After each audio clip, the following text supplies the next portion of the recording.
is approved. Confirmation of oath of office. Has everyone taken it?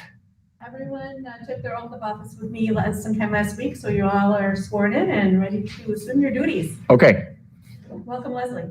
And I assume Kim explained to you, we traditionally have done that at the meeting, but statutorily we have to have it done by the fourth Monday in April, which is tonight.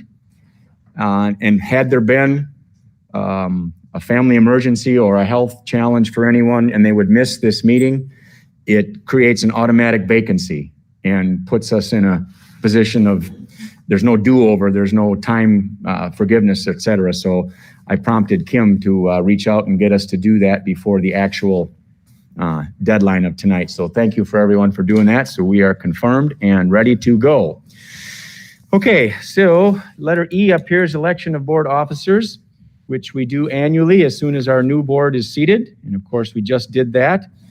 So we will go in sequential order, I guess is the best way to say it. And we have 4 board officers and a CISA 2 delegate to elect.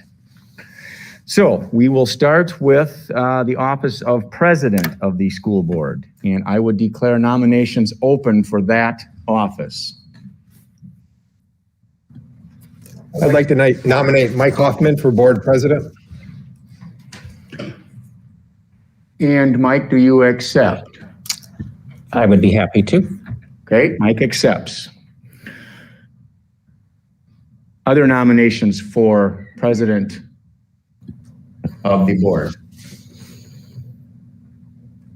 I think Mike would be a good president, and I think Joe, through a lot of challenging times here in the past year, that you've done a remarkable job in your presidency as well. I don't object to either of them. I'm just simply commenting. I would be very satisfied with Mike as our president, and I'd be very satisfied with Joe as continuing on in president. Recognizing Robert's rules here, I don't know if this is open for discussion. I'm just typically no. Right now, we're just doing nominations, so you don't need to opine if you choose to. Are there any other nominations for president? I would nominate Joe. I would nominate you if you're interested. And again, not as a slight of anyone else, but just for the sake of continuation.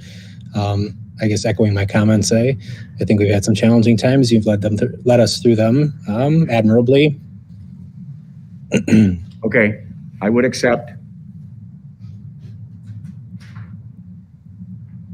And are there other nominations for president? If there are none, someone can close. Well, how are we going to do the vote? Which people you want to do? So this is an instance where it's allowed to do a secret ballot. And that's what we've done in the past. And you're able to put a name on a ballot, would pass them to Kim, she'll tally them and do it that way. If everyone's amenable to that, that's allowable. But I do need a motion to close. No, well. Yes, we do. Okay. I'll make a motion to close nominations. A second. Thank you. Motion from from Rick, and seconded by Leslie to close nominations. All in favor, say aye. Aye. Aye. Opposed? Okay, nominations are closed. The 2 nominees are Mike Hoffman and myself, Joe Martin. Rich is going to drop a piece of paper down. Indicate your choice on that, and we'll have Rich pause a moment and then collect them.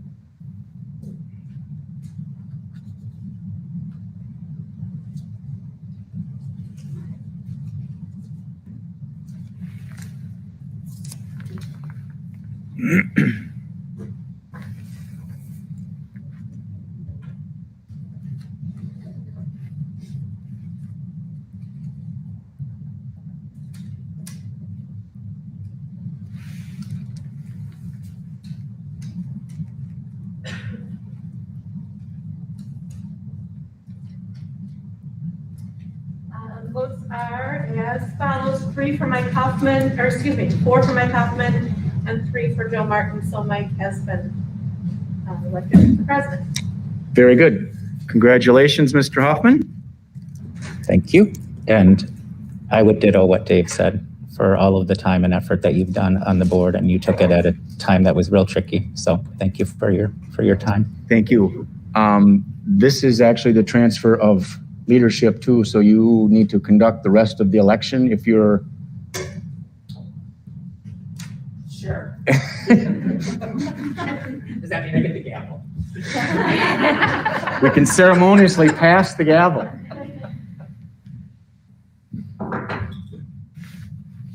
Oh, that was kind of abrupt. That's how it happens. All right, so we will open up nominations for vice president.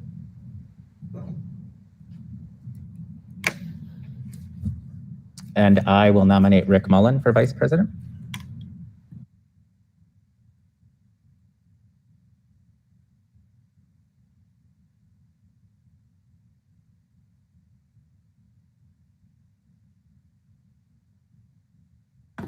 Any other nominations for vice president? President, I would move to close and ask the clerk to cast a unanimous ballot for Mr. Mullen. Agreed.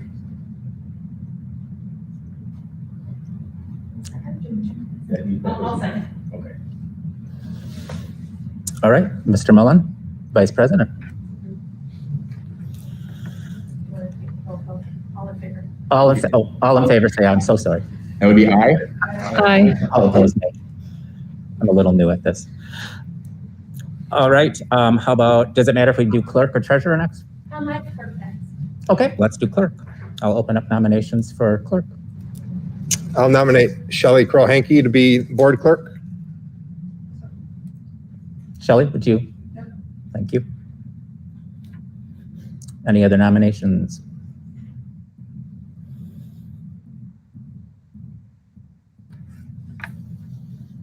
If not, I would entertain a motion to close nominations for clerk. I'll make a motion to close the nominations for board clerk and cast a unanimous ballot for Shelley Kroll-Hanke. I'll second. All in favor, say aye. Aye. And opposed, nay. All right, Shelley, thank you. And last, treasurer. And just an FYI, that also comes with, traditionally, that has been the chair of the finance committee also, the treasurer, so. I'd like to nominate Joe Martin to be board treasurer.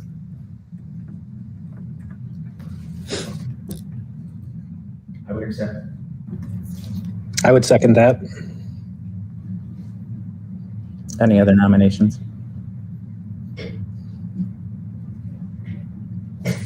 If not, I would entertain a motion to close nominations for treasurer. I'll make a motion to close nominations for board treasurer and cast a unanimous ballot for Joe Martin as board treasurer. Second. All in favor, say aye. Aye. And opposed, nay. Congratulations, Joe. And that ends, We have one more, the CISA 2. oh, the CISA tutor, and I did that last year. I am going to choose not to do it this year, so I would nominate. Can you just explain what that entails? I can, except it was a little different this year.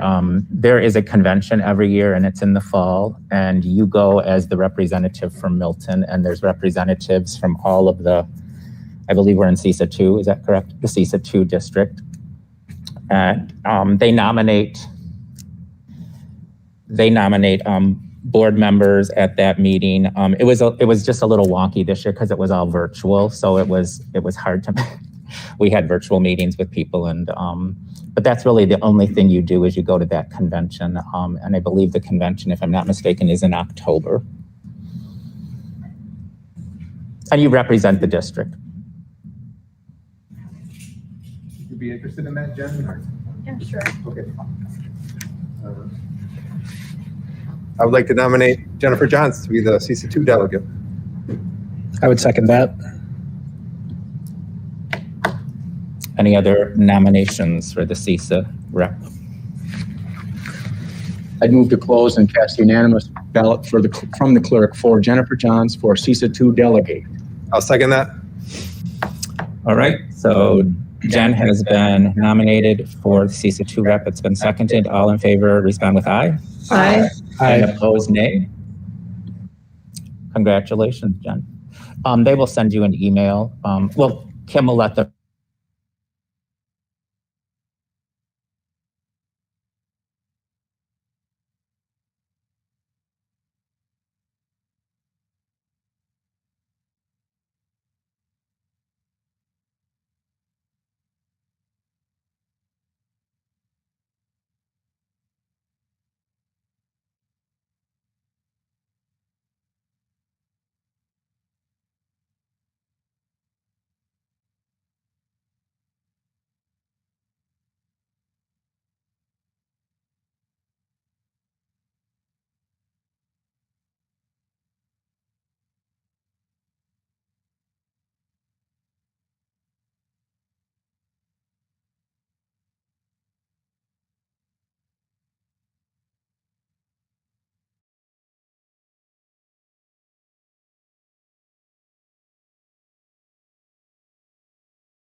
$1,316.53 in the building fund 49 vouchers totaling $3,493,191.05. Any discussion? If not, we'll take a vote. All in favor, say aye. Aye. Aye. And opposed, nay. Motion passes. Kim, do we have anyone signed up for public comment? And no one virtually either? Okay, thank you. We'll move on to item number 2. Referendum, and Mr. Mike Huffman with a U is here to give us a report. And as always, Mike, thanks for the things you put in board docs with the photos. Those are always helpful to see progress.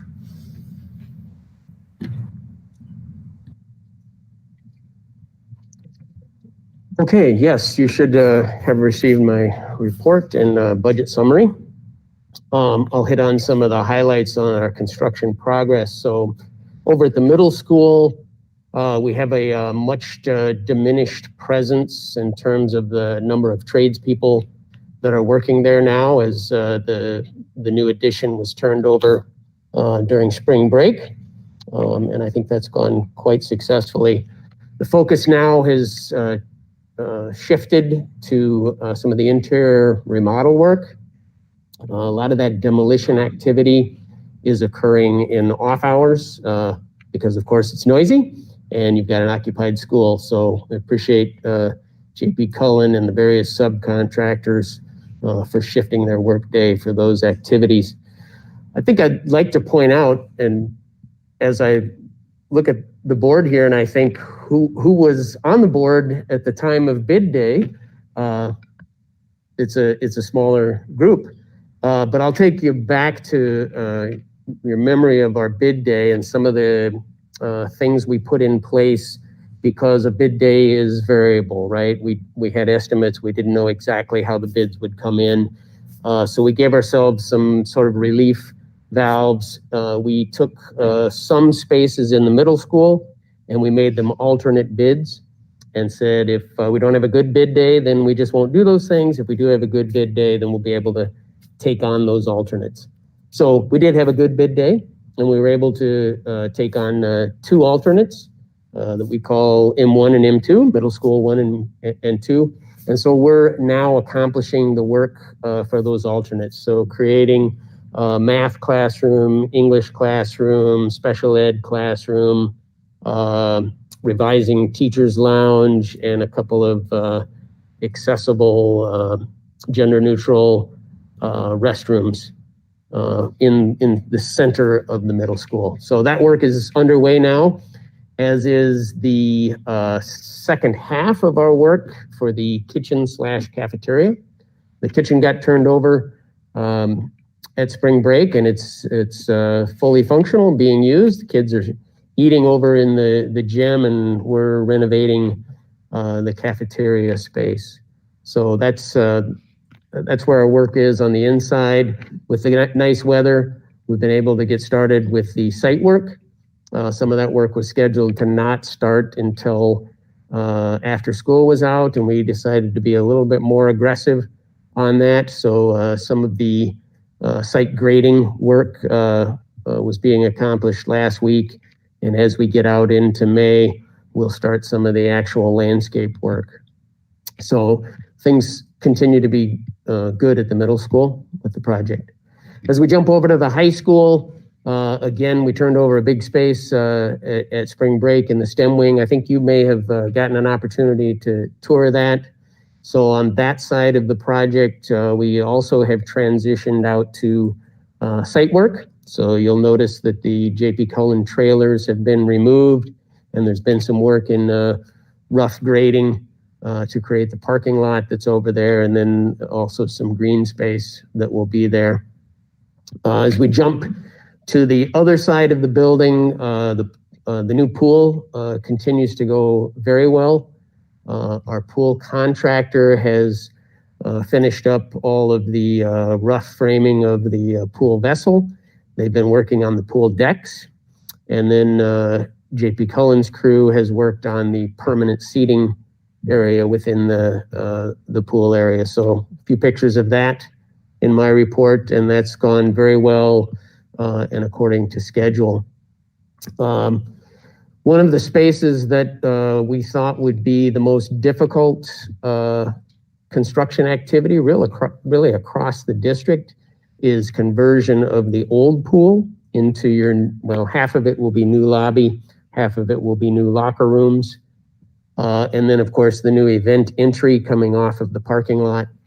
So the work in the old pool area has been underway for quite some time.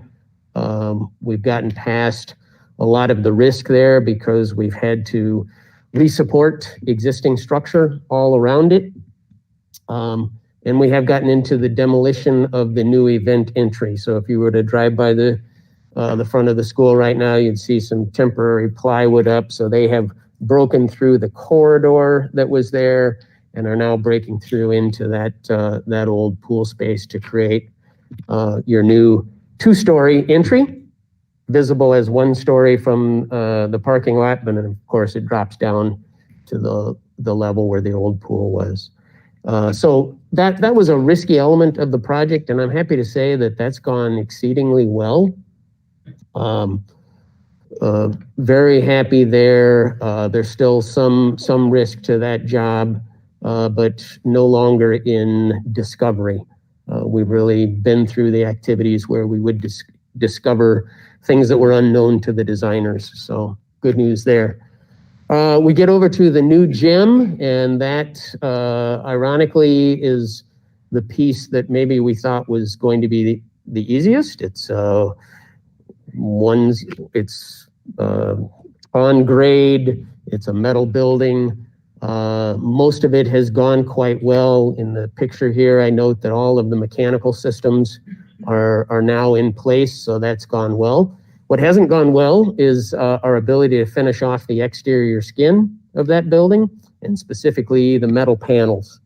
You'll note in two preceding reports, I've noted that that was behind schedule, and J.P. Cullen has retooled their approach to construction there. They've taken up some of the float that's in the schedule.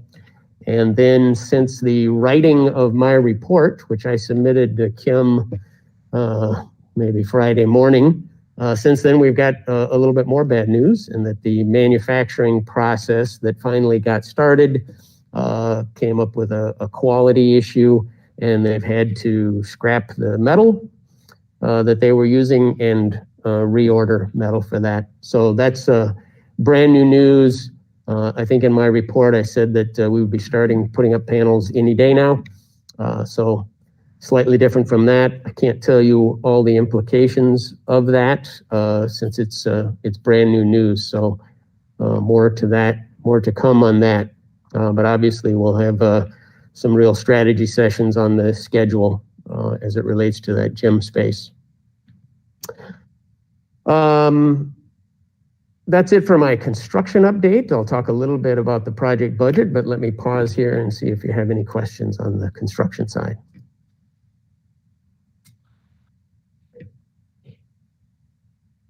Okay. Pretty quiet month with respect to our project budget. We really didn't make any changes. You'll note that the contingency balance at $544,000 is roughly the same as it was a month ago. So no significant changes there. We do have our next change order number 6, that is in front of the owner group now for review and approval. And so that will be presented to you in next month's budget summary.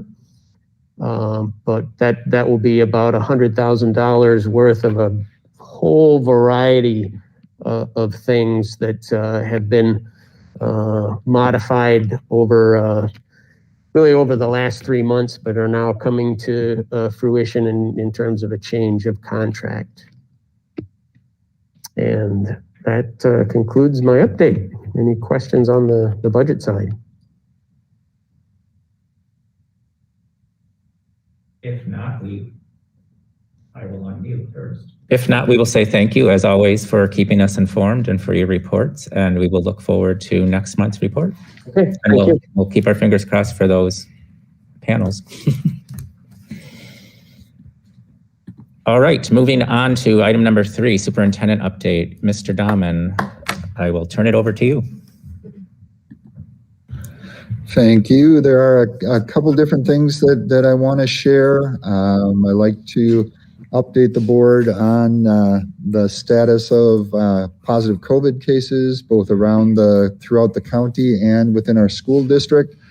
Included in board docs, and Kim has it on the screen, is the latest weekly update on the number of positive cases. If you recall, a couple weeks ago, those numbers started to tick up a little bit after a long stretch of decline, and they have leveled off here over the last week. So currently, for our district, 20 positive active cases per 10,000 residents, and that's not students and staff, that's all residents across the district. We also, every Friday, put out our dashboard, and from last week, these are numbers as of Thursday of last week. We had a total of 7 positive COVID cases, active COVID cases among students across the district, and 0 active positive cases among staff. We also did not have any close contacts among staff members. For students, there were 66 students who were quarantined because of close contacts from in school, and 39 from close contacts from out of school. And those numbers for students are down from the week before. We saw a little bit of a increase in numbers for a week or two, and they did drop, and we'll continue to keep an eye on those numbers. Across the county, we continue to meet with representatives from Rock County Public Health to get updates from them. A lot of the focus in those conversations lately have been around the number of vaccines that have been able to go out. And now, as of the end of last week, there were just under 60,000 individuals across the county who had received their first dose, and just under 43,000 who had received their full vaccination dose across the district. We continue to follow the Milton Forward Plan. We do at times get communication from families. Some are concerned about making sure that we continue to keep our safety protocol in place. Others are wondering if we're going to be loosening our safety protocol. The model that we've used that's worked real well for us throughout the year has been to stay in communication with Rock County Public Health Department. follow those guidelines that they have, and our plan throughout the rest of this year would be to continue to do that. We are planning for June summer school, and likely, unless there is some different news that comes out between now and then, likely in June summer school, we would continue the model that we have in place right now, and then have discussions in June about what August summer school would look like and what back to school in September would look like as far as safety protocol. So that was everything that I had on that topic, unless there are any questions from the board. Comment. I just wanted to thank administration and staff for the plan as it's been going, and looking at the graphic in there. We're at a little over 24 per 10,000. So we have less than 0.25% of the staff and students being impacted right now. And we're at 1/5 of what we were in November. And so kind of echoing your comment on getting some communications from parents. There was a little bit of a bump, but thankfully the protocol in place appears to be working, because compared to where we were and where we are, I feel like it's showing a lot of success with what's going on now, and our ability to keep kids in school and keep them in person for learning where students and parents wish to have it. So, like I said, just a comment. Any other questions or comments for Mr. Dunn? If not, thanks, Rich. We will move on to item number 4, Human Resources Committee Report. I will turn it over to Mr. Mullen to talk about the Benefits Advisory Group, and then I think Mr. Tukendorf will also have some things to say. Yes, thank you, Mike. The HR committee met twice since our last board meeting on April 15th and April 21st. The April 15th meeting included discussions with the MEA, and we will be discussing that later in executive session. The Benefits Advisory Group also had a meeting on April 14th. We had a review of the health savings account information. Some staff had various kinds of questions regarding using the funds for adult dependents, retirees, prescription medications, lifetime limits. Some of them were kind of specific questions, but some of them Al and Heather were able to help them with, and Chris. We also had a discussion about the other districts' HSA plans and the trend of the positive satisfaction levels that are seen there with those plans, such as the ones that we were shown at the last board meeting. We also had a discussion about the renewal rates that we heard back from. Dean will have a flat premium this year, no change, and Delta Dental will have a 3% decrease in the premium. There also was a discussion regarding the near-site clinic and what the changes in healthcare over the past year have done to that, and the services that could be offered at the SSM Enhanced Employer Clinic. This info also was shared with the board at our last meeting. The Benefits Advisory Group will be meeting again on May 19th. Anyone have any questions or comments about any of that?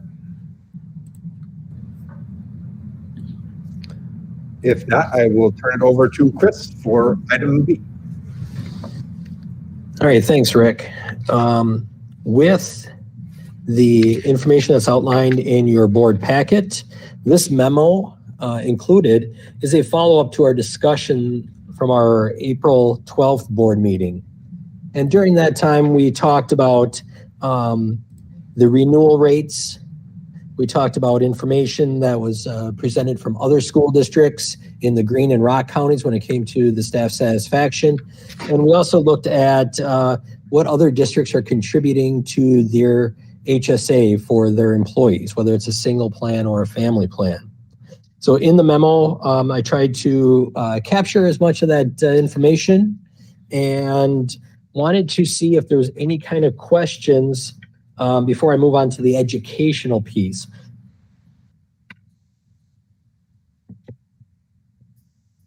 Chris, there was a question last meeting about the timing of the district contributions to HSAs, and I know it mentions that it's not a lump sum. Is it just 1/26th of it per pay period, or 24th, or what is the proposed contribution schedule at this time? Sure. At this time, Dave, that we are looking to contribute whether it's a single plan or a family plan, dividing it over the number of payrolls a person has. For example, we have our school year employees that may be paid 20 times a year versus our year-round employees that are paid 24 times a year. So depending on what the individual has for a job or a responsibility and the number of payrolls that comes with that, we're looking to be consistent with how we pay employees. It would be like another version of the cash option is a pretty good example of that. So then it would be divided by the number of payrolls they would have. Thank you, Chris. Are you saying that you're going to put the deductible spread out throughout the year? Is that what you just said? The HSA contribution. Right, contribution from the district throughout the year? Correct. So they wouldn't have access to that money for their 6,000 deductible. It would go all the way through June or whatever. That is correct. It would be spread throughout the entire year. That would be very difficult for them to come up with that money. And based off Throughout of the year. I'm sorry? Okay. I guess I assumed that it was going to be in chunk sums, like 3 different times or quarterly or something. And based off of our information that we looked at, some districts do the quarterly piece, and then some districts do it on a per payroll basis as well. But we are looking at it, we took into account cash flow from the business office too. And so that, in our conversations with the HR committee, was really based off of the cash flow on what kind of funds were available in the months of July and August. That will really need to be clarified to the employees if they choose this, because they might not be aware until they start using the plan to realize what a difficulty that could be. Absolutely. Very good point. And that's what, if the board approves this side-by-side option, we really wanted to stress that it's an option. We are not asking staff to jump to this plan. And I think that from an HR perspective, when it comes to education, we'd also be taking a different approach to that. Since we have the option of offering the HRA and the HSA side by side, staff can really identify what their situation is and then be able to figure out if they would like to take the HSA option or stick with the HRA option that they're used to and maybe comfortable with. I think as high deductible health plans have become more common in health savings accounts, one of the things just from my own personal observation outside of the district is if you have a medical expense, the healthcare providers have gotten very willing to talk about delayed payment. So, if you had a $6,000 expense early in the plan year and simply call them and say, I have a health savings account, this is how I make contributions to it. It's been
Questions, Chris. One was, and you've given us some data on this, but just as far as districts in this area, or in southern Wisconsin, I guess, would you say this is what the majority of districts are doing? Are they going to a high deductible health insurance plan with HSAs, or is it split? And then my second question is, at some point, do you foresee this being recommended, that this will be the only option for health insurance for employees? And if so, like, how is that going to be determined, I guess, would be my question. Well, to address your first question, we were reviewing this a few years ago. So I want to say about 4 years ago now, we had benefits advisory group meetings that referenced potentially going to an HSA. And as we discussed in previous board meetings and HR committee meetings for that matter too, that postponement has been put to the back burner. And so I would say that more and more districts are moving to that, especially those districts in the Greene and Rock counties, which outlined in that information shared with the HR committee and the board about the staff satisfaction. You can see those different districts listed on there. So absolutely, Mike, this is definitely a trend for that. And part of that trend, and the reason those districts are going, it really promotes a lot of the consumerism behind it. So you do have some of those staff that may not have been very excited about it, and which was reflected in the staff survey data. But for the majority of those employees with those other districts, they were satisfied or very satisfied with it. Your second question is a little bit harder because I really can't foresee what's going to happen in the next 10 years, 7 years from now. But based off of what other districts have been doing, I could see us getting to that point. How that's going to affect our staff, our current retirees, or future retirees, I could not comment on that. That's too far out. And I think we'd have to have a lot of conversations around the HR committee, around the administrative group, with the employee group, before any of those details were shared out. Yeah, thanks. Just one thing to add to that, I think looking ahead to down the road, the main driver for whether we would move to just the one option would be what staff chooses to take part in. If a significant majority of staff moves to the HSA option, that would influence our likelihood of moving to that and only that.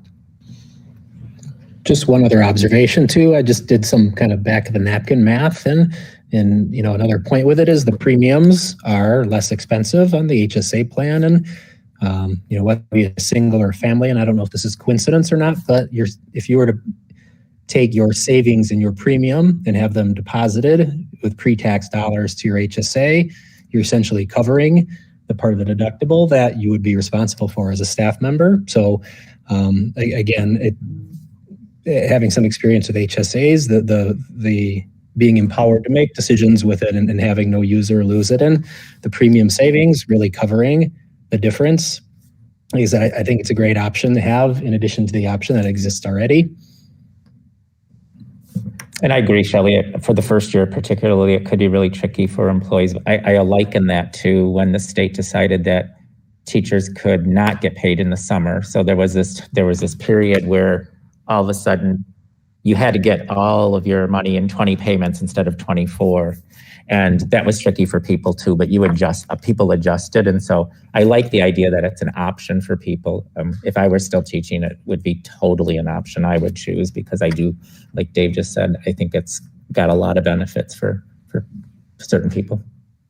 And one point to tie on to what Rich had said too, this is something that, depending on what the future holds when it comes to the renewal rates, may also dictate on how long the board offers that plan as well too. So if the HSA is staying the same or maybe going down in premium, but the HRA is going up, or they're both going up, but HRA is faster, that may dictate too on what the board decides to do. Thanks, Chris. Okay, on to the educational piece. Within your board packet, there's 4 educational items that through working with USI and through the HR department, we've kind of put together. You'll see 2 links in your board packet. And one of those is a PowerPoint presentation with a voice overlay. And then there's another one that's a USI video, more of a very high level explanation of what an HSA is, as well as an HD, a high deductible health plan, HDHP. And then there's 2 handouts, a FAQ that we are currently working on. So you have our latest draft, as well as a document that we had shared out with our benefits advisory group and at the HR committee level that talks about highlights. So if approved, the Human Resources Department and USI would finish up and move those items from a draft format to get that ready for employee communication. And if approved, we would look to hold our health insurance open enrollment period starting on May 3rd and going through May 21st. Traditionally, we do a 2-week open enrollment, but with this kind of a potential change for staff, we'd like to do 3 weeks. Can you repeat those dates, Chris, please? May 3rd through May 21st. Thank you. And lastly, we will be talking with our current HRA vendor, Diversified Benefits Services. Currently, DBS does our HRA, manages our HRA behind the scenes, and we would ask them to be taking on the HSA component as well. And we have a meeting scheduled for later this week. Excuse me, if the board approves this addition. And the thoughts really behind working with DBS is we really don't know how many employees are going to join this plan. We may have a handful or we may have many handfuls. So we're looking to see if we can use a vendor that's already established and that does work with HSAs as well. Any questions about the information outlined in the memo? One quick note too, I had a question about how this would affect retirees who are currently under the health insurance plan. And right now, a high deductible health plan could be offered to the retiree group, but the district is unable to contribute to the health savings account for someone who is not actively at work. And without the HSA contribution, the high deductible health plan is less attractive to that retiree group.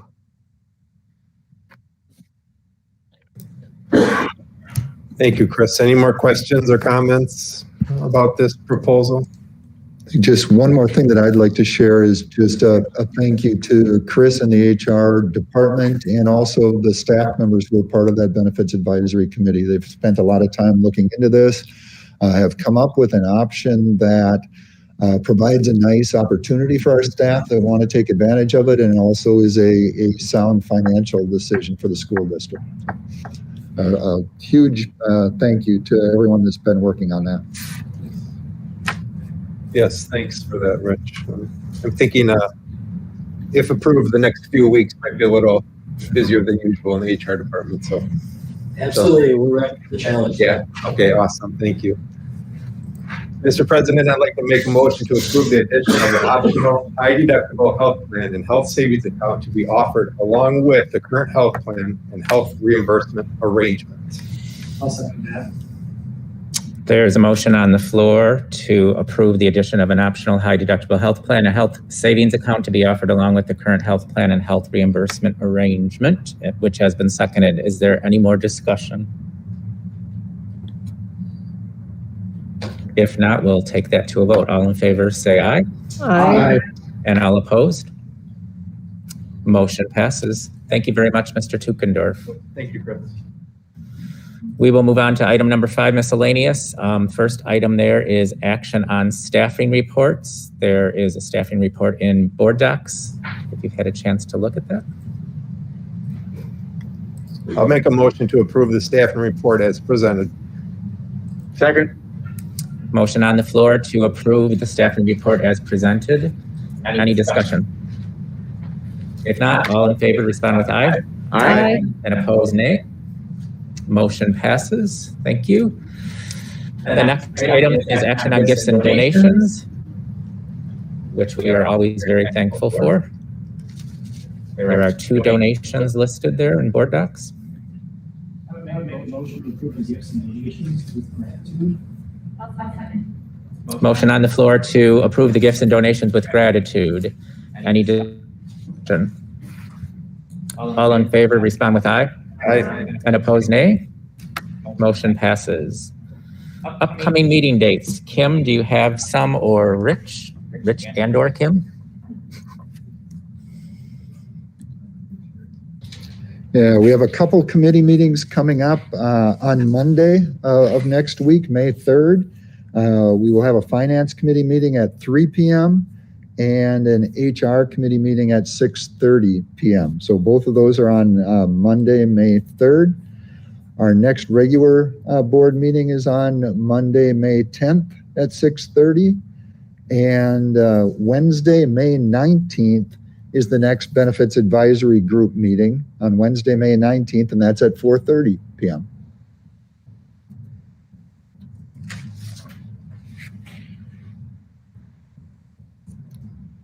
Thank you for that. Just a word about committees. I'll be working on establishing new assignments for committees, but until then, I think we'll just keep the assignments as is until you hear, but I will send out some communication about the different committees. So next is executive session. So I will entertain a motion to go into executive session based on State Statute 19.85.1.c, considering employment, promotion, compensation, or performance evaluation data of any public employee over which the governmental body has jurisdiction or exercises responsibility. The topic being summer school compensation for the 2021-22 school year. Excuse me, summer school compensation and 2021-22 teacher compensation. Also move. Second. And we will roll call vote that. We'll go start to my right, starting with Dave. Yes. And Leslie? Yes. Mike is a yes. Rick? Yes. Yes. Yes. And Shelley? Yes.